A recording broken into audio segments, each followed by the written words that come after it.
Ang kasaysayan ay maaring maituring na isang napakahabang pagtatanghal, kung saan ang mga indibidwal sa bawat agos ng henerasyon ay mayroong hindi maiiwasan na papel na gagampanan. Ilan ay nagsasabi na parang ang ating papel sa mundo ay isinulat ng isang dakilang scriptwriter sa mga guhit ng ating mga palad. Ito ang dahilan kaya ang mga matatandang Pilipino, sa kanilang pagtanaw sa kabuuan ng papel ng isang tao, mula sa pagsilang hanggang kamatayan, ay tinatawag itong kapalaran. Ang anumang segment ng pagganap ng mga indibidwal, sa pagtatanghal ng kasaysayan, ay palaging nakakahon sa isang entablado, sa partikular na dimensyon ng panahon at espasyo. Sa pamamagitan ng video presentation na ito, ay inaanyayahan ko po kayo, na balikan, ang isa sa mga entablado, na pinagtanghalan ng kagitingan at kabayanihan, ng ilang mga bayaning Caviteño, noong ikalawang digma, ang pandaigdig, sa isa sa mga limot na lugar ng lungsod ng Cavite. Sa pagbagsak ng Pilipinas sa kamay ng mga Hapones noong 1942, ikinalat ng mga ito ang kanilang mga sundalo, sa iba't ibang estratehikong mga bayan sa Pilipinas, upang mabilisan na makatugon sa anumang pangangailangang operasyonal, ng kanilang mga hukbo. Isa sa mga sangay ng hukbong Hapones, ang Kempeitai. Nagsilbi silang mga pulis militar para sa kaayusan ng kanilang mga sundalo, subalit sa panahon ng kanilang mga pananakop sa Asya, kabilang narito ang Pilipinas. Isa sa mahalaga papel na kanilang ginampanan, ay ang pagsugpo sa kilusang gerilya sa mga lugar na kanilang pinagtalagahan. Isa sa masakit na bahagi ng ating kasaysayan, ay ang pagkakaroon ng mga Pilipinong collaborator, na naging katulong ng mga Hapones, upang sugpuin ang kilusang gerilya sa ating bansa, sa pamamagitan ng pakikipagsabuatan sa mga mananakop na Hapones, upang makilala at matunton ang mga Pilipinong lumalaban sa mga mananakop. Sa lungsod ng Maynila ay nagkaroon ng mga himpilan ang Kempeitai. Dito ang kinatatakutan ay ang Fort Santiago, sa loob ng Intramuros.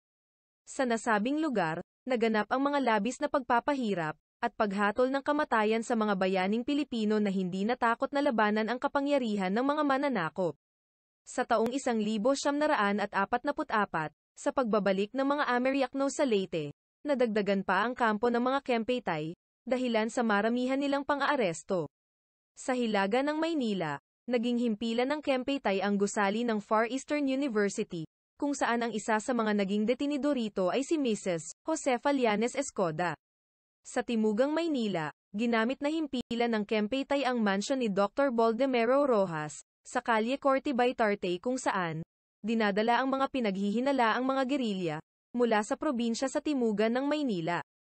Sa probinsya ng Cavite, isa sa mga naging kampo ng mga Hapones ang noon ay Camp Ward Cheney sa Imus, Cavite. Nagsilbi itong garrison ng mga Hapones at himpilan ng Philippine Constabulary. Sa nasabing lugar, ay mayroon din ilang mga nakatalagang Kempeitai. Sa kasalukuyan, ang Camp Ward Cheney ay tinatawag na Camp Pantaleon Garcia at ginagamit bilang provincial headquarters ng Philippine National Police. Subalit sa mga taga-Imos mula sa henerasyon ng aming mga ninuno, tinatawag namin ang lugar na kwartel. Sa pag-aaral na ito, ay sesentro tayo sa mismong punong himpilan ng Kempeitai para sa probinsya ng Cavite. Kung ang Maynila ay mayroong Fort Santiago, ang probinsya ng Cavite ay mayroon namang garrison ng Kempeitai sa loob ng punong lungsod.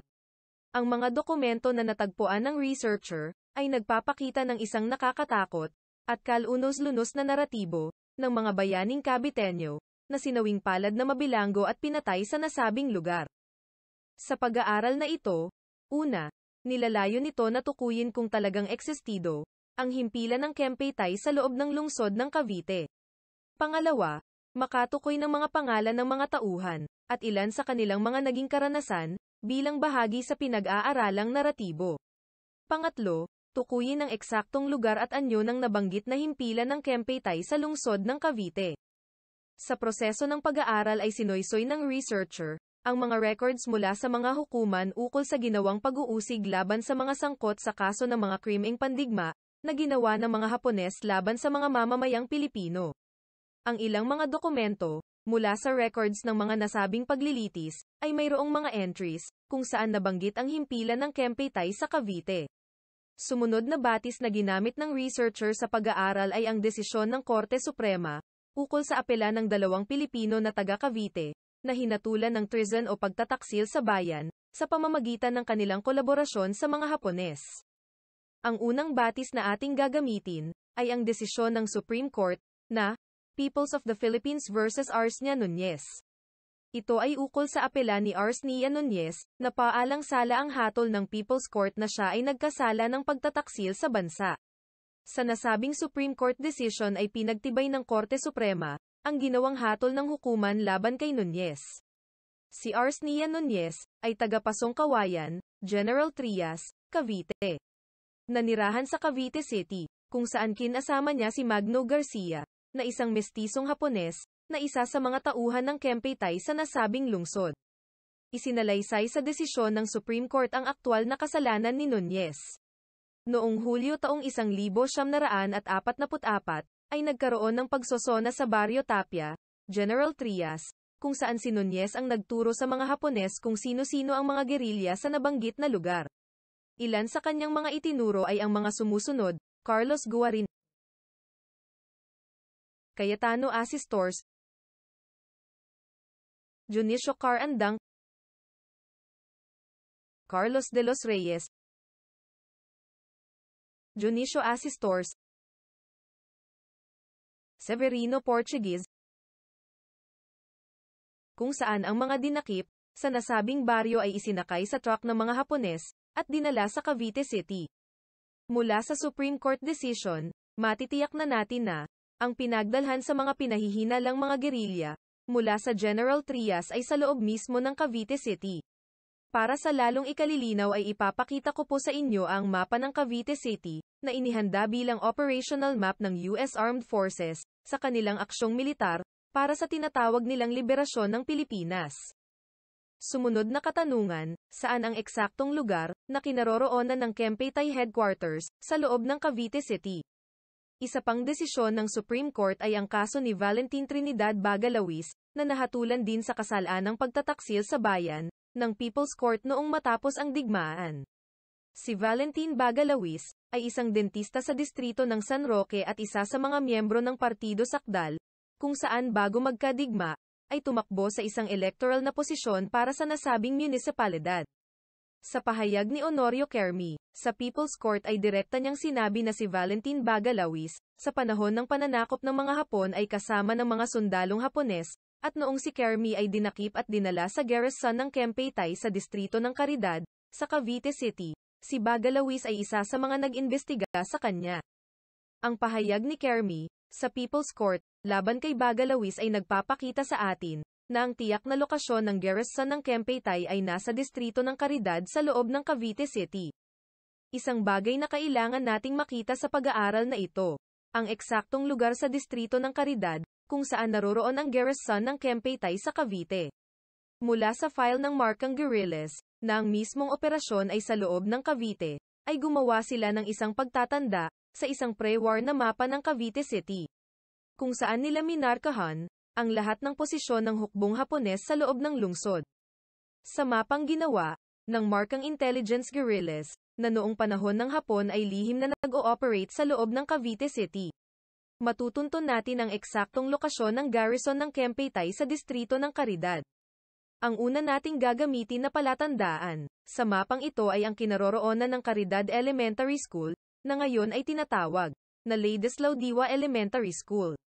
Ang kinaroroonan ng garrison ng Kempeitai ay nasa likuran ng ngayon ay Bautista Hospital. Sinasakop nito ang halos isang block na napapaikutan ng Kalye Justo, sa Silangan, Kalye Cabuco, sa Hilaga, Kalye de Guzman, sa Kanluran, at Kalye de Leon, sa Timog. Ang nasabing block ay hinahati sa gitna ng isang hindi na ginagamit na riles ng tren, na pagkatapos ng digmaan ay tatawagin ng mga taga Cavite City na Kalye Tren, o Via Feria. Kung ang garrison ng mga Hapones sa Kalye Justo ay isang entablado, hindi magiging kumpleto ang ating presentation kung hindi natin makikilala ang ilang mga tauhan ng kasaysayan na gumanap sa entablado ng kabayanihan.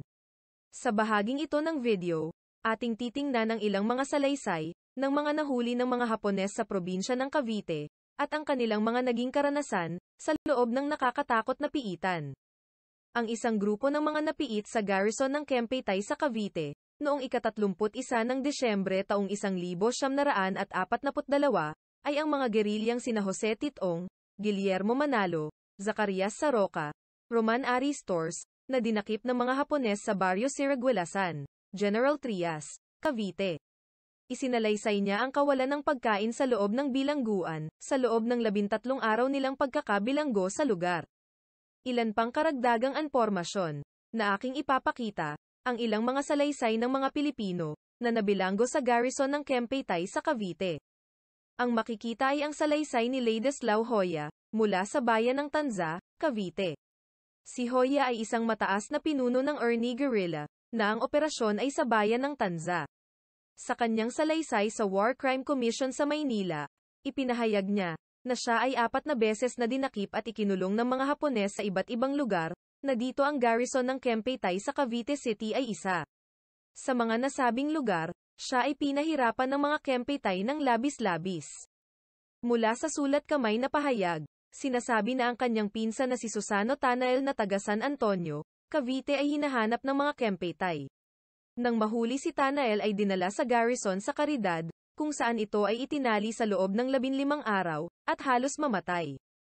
Ang garrison ng Kempeytay sa Caridad, ay hindi lamang isang lugar na piitan at pahirapan, para sa mga inarestong Pilipino, na pinaghihinalaan ng mga gerilya, na mula rito ang mga napatunayan nilang positibo sa aktibidad gerilya ay inihahanda para sa pagbitay, sa ibang mga pook.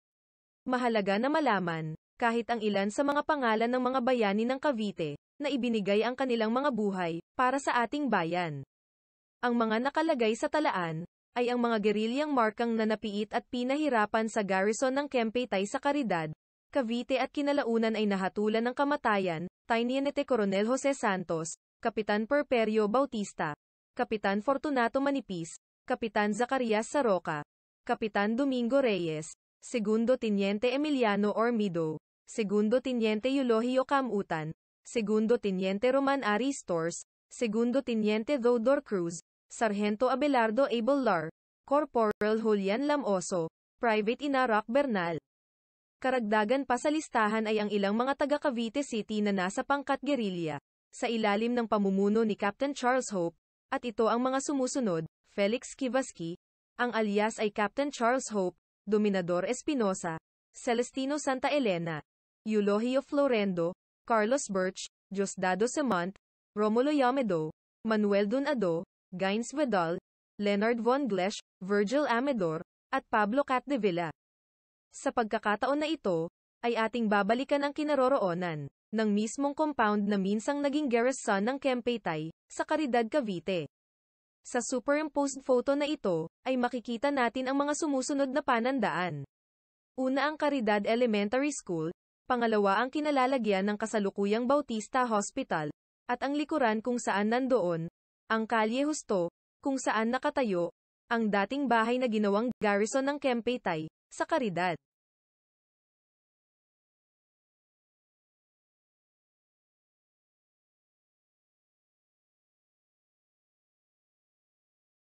Sa pamamagitan ng mga lumang larawan na kinuha noong 1972, ay makikita pa ang ilang mga bahay, na nasa mapa ng 1944. Ang ituturo ng arrow, ay ang bahay bilang 341 sa Calle Justo. Susunod, ay ang litrato ng nasabing bahay.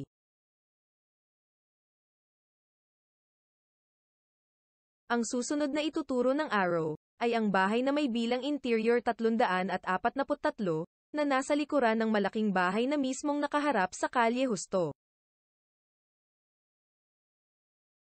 Ang panghuling ituturo ng arrow sa mapa, ay ang bahay bilang 343 sa harapan ng Calle Justo. Ang nasabing bahay ang nagsilbing probinsyal na garrison ng Kempeytay para sa buong Cavite.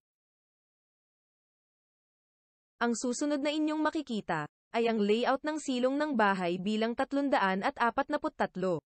Ang nasa south side ng silong ay napakalaking espasyo na mayroong concrete flooring. Mayroong 2 malaking pintuan na kasya ang mga sasakyan, at mga bintanang oneng na kahoy na may mga salamin. Napakaluwang ng nasabing panig at angkop na maging garahe ng dating may-ari.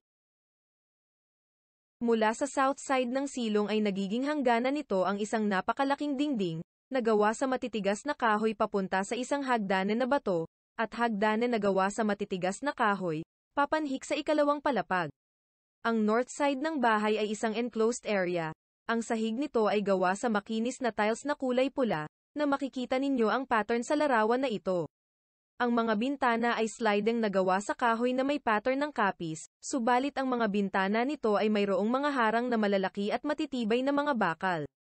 Mayroon itong isang maluwang na pintuan sa likurang bahagi, na gawa sa matitigas na kahoy at isang malaking bolt lock na gawa sa bakal, na nasa harapan ng pintuan sa labas. Ang sino man na makukulong sa north side na silong ng bahay ay, walang maaring maging takasan.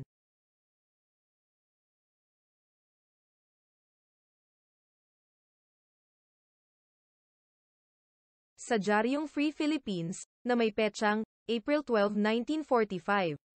Napabalita, ang pagbabalik ng may-ari ng nasabing bahay, na si Mrs. Mary Sidon at ito ang nakalagay sa pahayagan. Mrs. May Sidon, of Cavite City reported recently that she is now back on her house in Justo Street, which was used by Jap military police as torture and execution chamber for more than 3 years. During the early part of the Jap occupation of Cavite City, I saw many Filipinos suspected as guerrillas brought to our house and subjected to all kinds of physical torture. I could not bear hearing the cries of agony and pain from the victims, and there were nights when I could not sleep in the room the Japs had told me to occupy. On several occasions, I saw men hog-tied and thrown on the floor like pigs. I was relieved when the Japs told me to leave the house. When Mrs. Sidon returned to her home after the Americans had liberated Cavite City, she found many bloodstains on the floor and the walls, pieces of woods with dried human flesh still clinging on them, and ropes which used in tying their victims. The Japs had intended to blow up the house, said Mrs. Sidon, because she found sticks of dynamites under it.